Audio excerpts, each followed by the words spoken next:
Mas olha só, faço questão da gente mencionar aqui também que uma equipe da Polícia Civil da Paraíba realizou agora há pouco, uma transferência do influenciador Ítalo Santos e do seu marido Israel Vicente, que saem do CDP de Pinheiros, em São Paulo, onde eles estavam detidos até agora, rumo a uma outra localização, que a gente vai entender qual, com o nosso repórter Marcelo Matos, que está acompanhando toda a movimentação de perto.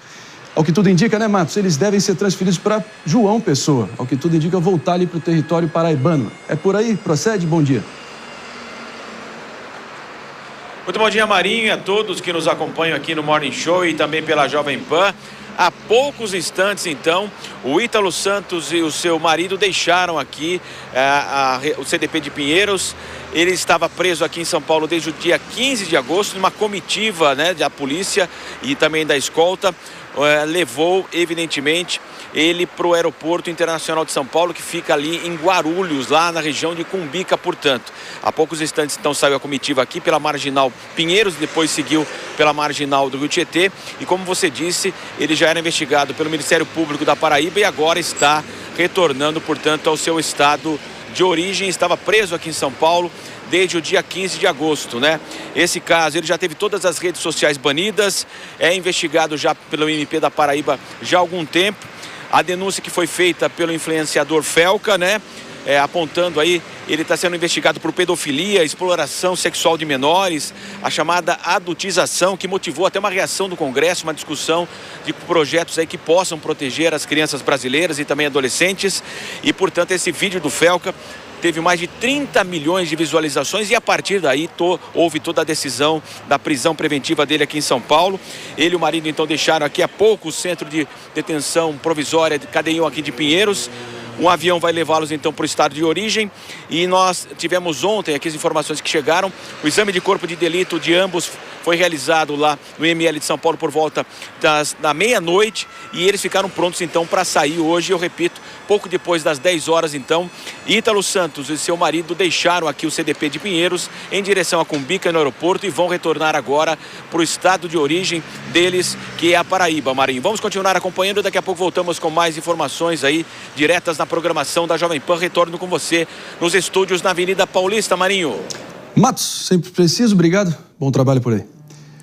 Agora, enfim, ele segue o calvário, na minha opinião, mais do que merecido. Claro, de novo, pode ser a pessoa mais detestável e asquerosa que existe entre nós. Se a gente for minimamente coerente, prezar, realmente direito à ampla defesa, ao contraditório, presunção de inocência, mas os indícios são avassaladores e estão mais do que documentados pelos próprios, que exploraram as imagens de crianças indefesas para poder, enfim, acabar viciando o algoritmo a favor deles. Não tem nada mais asqueroso, sinceramente, que isso. Aninha. André, dois pequenos comentários sobre esse assunto. O primeiro é que a gente vive numa sociedade tão maluca que eles estavam pedindo à justiça para serem transferidos lá para o Tremembé. Claro. Porque, claro, eles ficariam com os companheiros famosos de profissão criminoso que eles têm. Então, que bom que a justiça não autorizou, porque eles têm que cumprir pena lá em João Pessoa. Não é nem pena, porque eles ainda não foram condenados. Sim. Mas eles têm que ficar presos lá no local dos fatos, na Paraíba. E aí, eu chamo a atenção para o meu segundo ponto, que é: a gente não pode deixar que esse assunto e que essa investigação se encerre por aqui.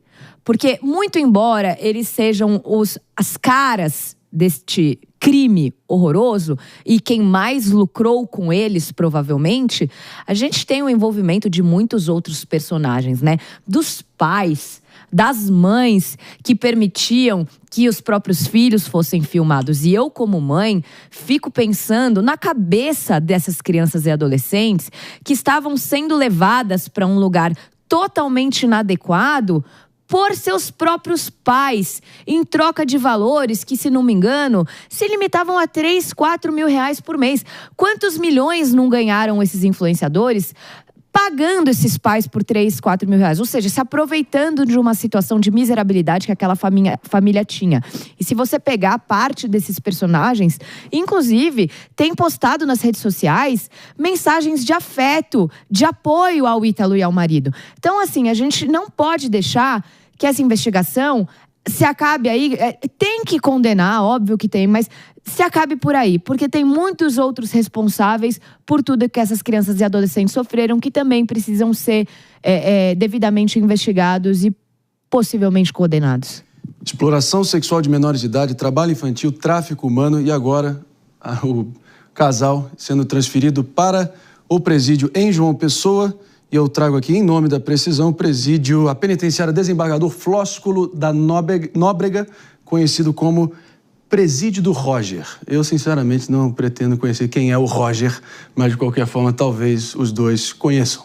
Mas que fique claro, pessoal, tem uma cela ali para o público LGBT que, com certeza, eles serão, enfim, direcionados para evitar qualquer, enfim, exploração, se é que vocês me entendem.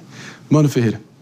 Não, pois é, eu acho que nesse contexto, como estava falando a Aninha, a gente não pode encerrar o tema que é tão importante da exploração de menores a esse caso. Então a gente precisa cobrar as autoridades, o Conselho Tutelar, o Ministério Público na Promotoria da Infância e da Juventude a respeito de como tornar mais eficiente e efetiva as políticas públicas que já existem para a proteção da infância. Porque em diversos aspectos nós já temos leis.